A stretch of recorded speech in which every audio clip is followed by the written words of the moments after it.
Tapi Anda merasa merdeka di sana? Merdeka, dan kita menyusun itu sebagai ikhtiar membuat suasana belajar menjadi sebuah proses yang memerdekakan.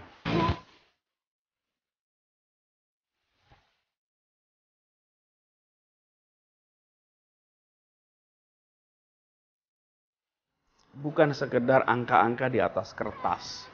Yang harus dibangun di anak-anak kita adalah kecintaan pada belajar. Begitu anak cinta belajar, seumur hidup dia pembelajar.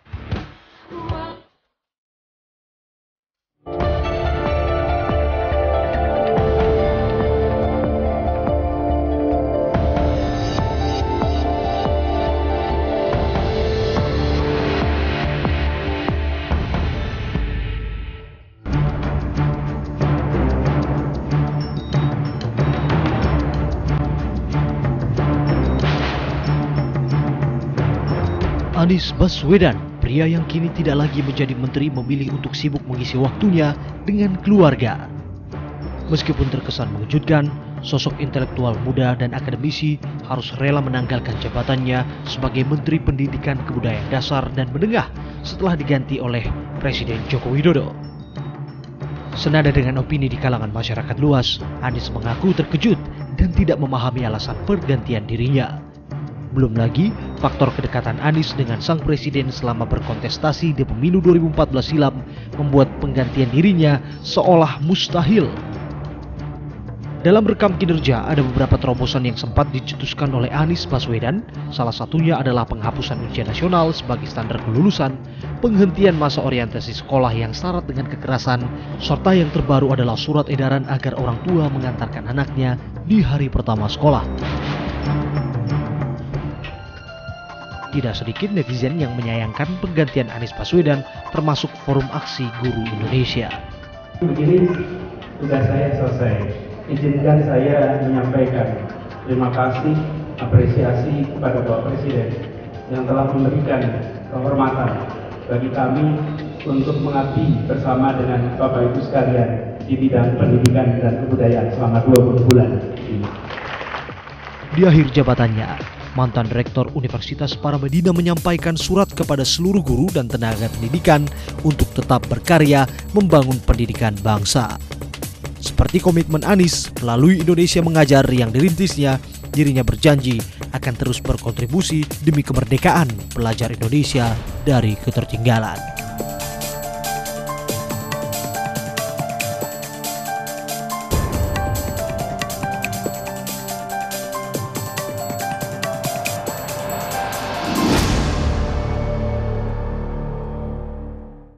Halo, apa kabar pemirsa? Selamat bergabung di iTalk. Inilah sebuah program perbincangan yang membahas sebuah persoalan secara mendalam bersama seorang tokoh yang tengah berada di pusaran pemberitaan. Saya Hardi Hermawan, inilah iTalk.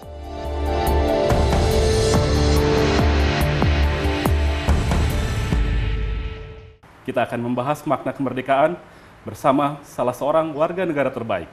Dia yang pernah tercatat dalam 100 intelektual dunia paling berpengaruh. 20 tokoh perubahan dunia, pernah menjadi aktivis mahasiswa, pernah menjadi menteri di kabinet kerja. Pemirsa, saya sudah berada di kediaman Dr. Anies Baswedan. Apa kabar? Baik, apa kabar Bung Hadi? Selamat datang. Terima kasih. Yuk, kita duduk di sini. Ini tempat kami kalau silaturahmi. Oke. Jadi terima kasih Bung Hardi menyempatkan datang ke sini. Tempatnya. Alhamdulillah. Ya, Bung Anies, saat ini adalah hari kemerdekaan, tapi kalau melihat senyum Anda, sepertinya Anda sudah merdeka betul hari-hari ini ya? Kita merdeka terus. Merdeka terus? Merdeka terus. Saat ini sama waktu menjabat bedanya apa? Jadwal aja. Jadwal aja? Iya, kalau dari sisi kesibukan sih tetap sama-sama penuh. Cuman bedanya, kalau dulu saya pagi-pagi harus sudah berangkat, kalau sekarang pagi masih lebih leluasa. Oke.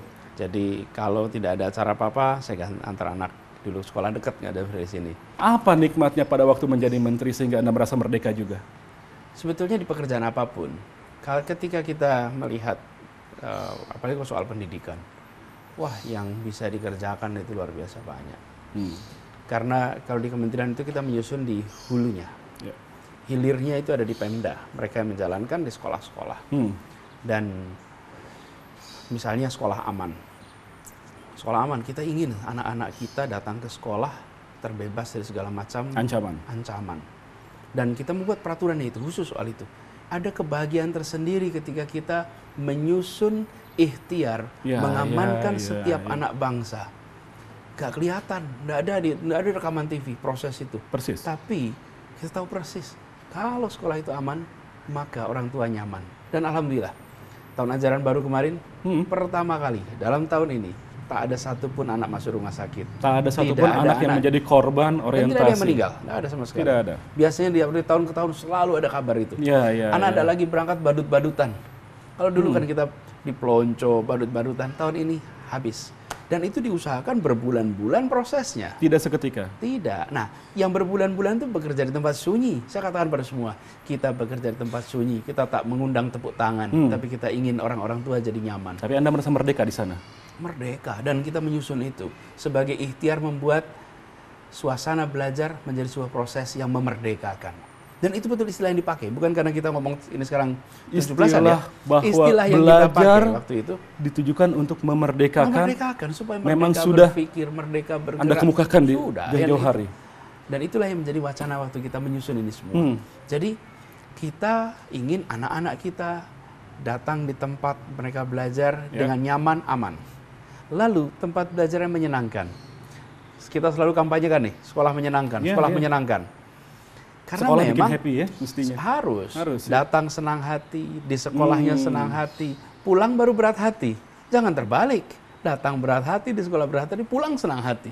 Berangkat pun rasanya bergairah karena akan bertemu jadi dengan teman-temannya. Jadi kita harus yang harus dibangun, dan ini yang coba kita ikhtiarkan, bukan sekedar angka-angka di atas kertas.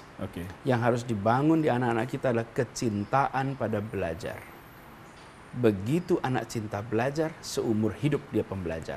Kalau bukan sekedar angka, kita kadang-kadang angka matematikanya berapa, angka fisikanya berapa. Terus yang kita anggap hebat, sains bentar. Seni itu tak kalah dahsyat, karena di situ ruang kreativitas diekspresikan.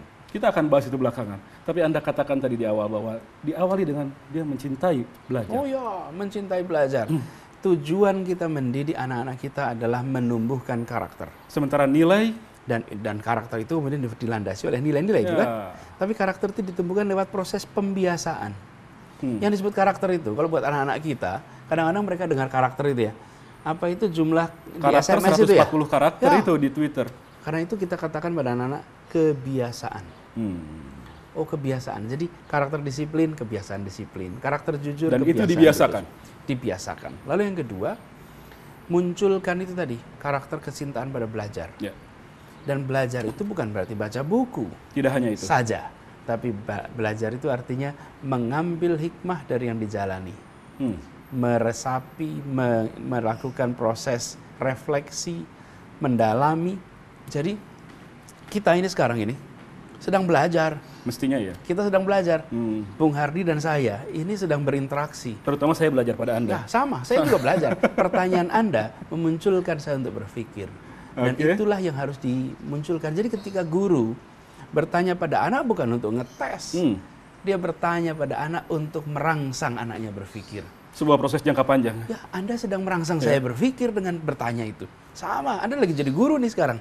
Kemudian saya ketika saya jadi murid juga begitu. Guru bertanya untuk merangsang saya berpikir. Pada waktu itu Anda simpan di mana? Ada tempatkan di mana? Ujian nasional katakanlah. Ujian nasional ditempatkan untuk mengukur supaya kita bisa tahu peta pendidikan kita. Tetapi tidak menentukan kelulusan. Karena itu justru malah kita munculkan namanya indeks integritas. Mengukur tingkat kejujuran sekolah. Itu menjadi ukuran. Ya, dan yang kita umumkan kejujurannya. Karena jadi, yang dibanding nilai akademis kadang-kadang itu dianggap lebih penting. Bukan lebih penting, dua-duanya penting. Dua-duanya penting. Berprestasi itu penting. Ya.